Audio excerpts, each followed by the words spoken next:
Most of the videos online on YouTube were about comparison between Bali and Thailand, and I don't think it's a fair comparison because Bali is only a small island in Indonesia, which is a country.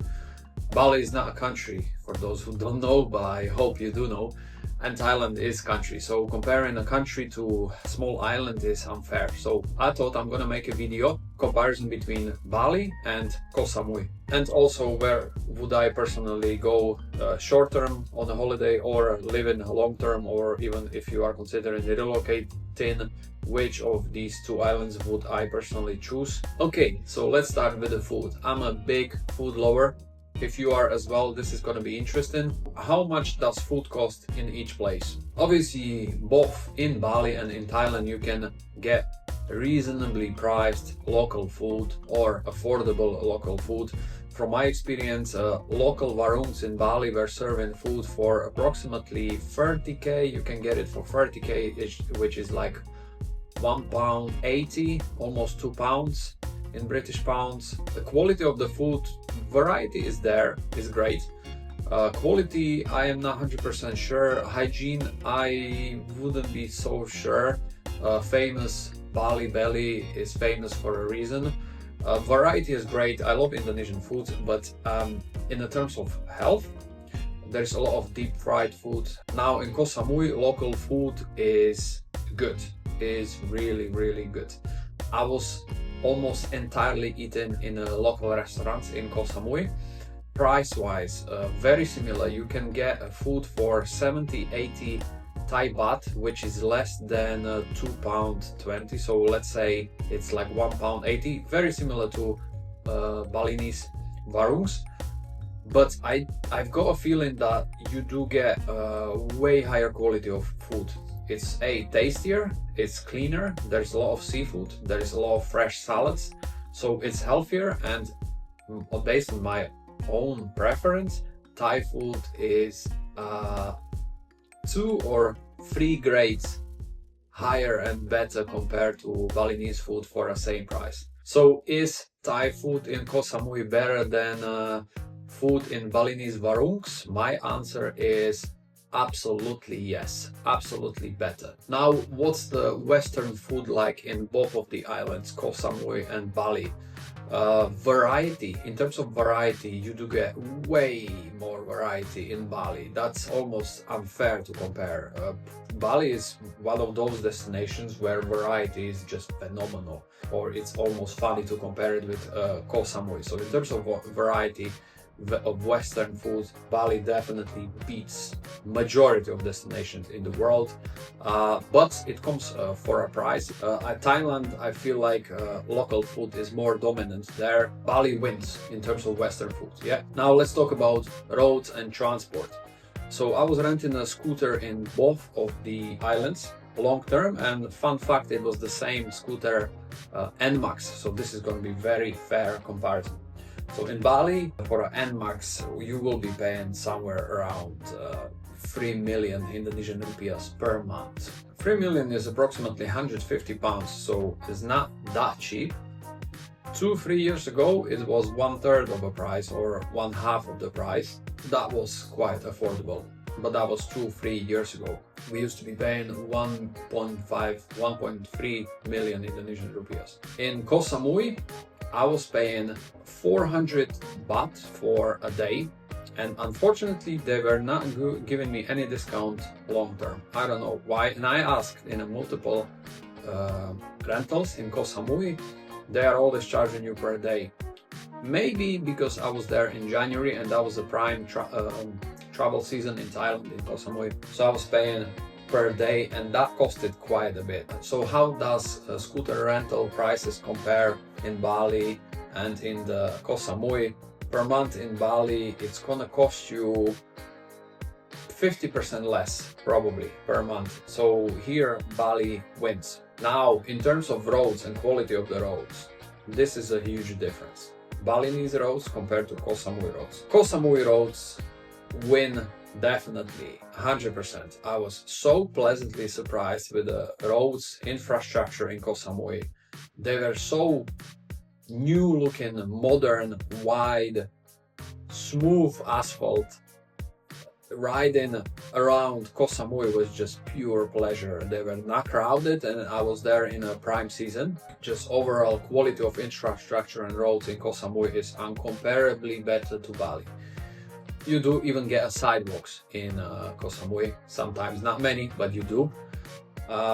In Bali, sadly, you don't get any of that, and the roads are very often questionable quality, and traffic, you probably heard about traffic in Bali, it's just absolute hell. Sometimes, not always, but sometimes. Yeah, here again, Koh Samui roads win. Now, accommodation. If you remember, we used to be doing villa tours in Bali, which was amazing, and sometimes I miss it, I need to say. So we understand Balinese rental market quite a bit, also villas. We stayed in multiple locations, hotels, resorts, you name it. It was part of our content we were filming on YouTube. I quite understand the market, property market in Bali. So what kind of places can you rent in each location? In Bali, you do get a lot of guest houses. They're super popular and they're reasonably priced. Average guest house per month, so room in a guest house per month, where you will have electricity included, you will have a swimming pool, you will have a cleaning once a week, you will have a shared kitchen where you can network. It's a great place to start. Is costing anywhere between 4 to 6 million Indonesian rupiahs. That's approximately 250 pounds to 400 pounds per month. Then you get villas. You can either rent a room in a shared villa or you can rent a villa for yourself. Villas in Bali are just absolutely beautiful. Like, I mean, style, architecture, design, it's all absolutely beautiful. It's one of the most beautiful places to have a villa, or one of the most beautiful villas in the world, I believe, are in Bali. Quality-wise, here and there, we stayed in a few villas. Some of them on Instagram looked amazing, but the quality simply wasn't there. Sometimes you do get a leaky roof, sometimes there's going to be a bit mold, sometimes there's going to be issue with flooring. It's happening. It's an island, tropical island. It gets humid. Weather is doing its work. So quality sometimes is lacking. Now, when I was in Koh Samui, I didn't see many guest houses. I don't think it's a thing in Koh Samui, but you do get small boutique hotels, you do get hostels if you want. My place, I found it on Airbnb and it was sort of a guest house, but what did I get for my money? And I was paying like 45 pounds per night. It was, it could be better, let's put it that way. I wasn't impressed, it wasn't terrible, it was livable, but if I would take these money to Bali, you would get way more. So in terms of accommodation, for a price, value for money, Bali definitely wins. In terms of variety, Bali wins. In terms of value, what do you get? What kind of accommodation do you get for, let's say, 30 pounds per night or 40 pounds per night?